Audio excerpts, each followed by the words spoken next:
تخيل معايا قائد جيش يتحول لشهيد ويبقى قديس. ايه ازيكم؟ القديس اندريانوس كان واحد من قادة جيش الملك. كل مرة يشوف شهيد بيتعذب بيسأله: ليه بتعمل في نفسك كده؟ فيرد الشهيد: عشان رجاء الحياة الأبدية والملك اللي ما بيزولش.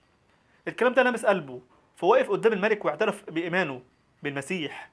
الملك عذبه بشدة وسجنه مع مجموعة من الشهداء. وظهرت زوجته القديسة أناطوليا وقصت شعرها ولبست لبس الرجال، وكانت تدخل السجن بتخدم الشهداء وتقوي إيمان زوجها وتشجعه. وخبرها انتشر وخلى سيدات يقلدوها في الشجاعة والإيمان. الملك بعد كده أمر بكسر سيقان الشهداء حتى يموتوا، وأناطوليا كانت جنب جوزها أندريانوس لآخر لحظة، شجعته وصبرته لحد ما أسلم روحه بإيد الرب. وبعد كده بقية الشهداء كملوا طريقهم. فالملك حاول يحرق أجسادهم، لكن ربنا أرسل ندى من السماء طفى النار. المؤمنين أخذوا أجسادهم وحفظوها في بيسيديا. والقديسة أناطوليا طلبها أحد الأمراء للزواج، لكنها رفضت بإيمان وثبات، وعاشت حياتها للرب لحد ما تنيحت بسلام.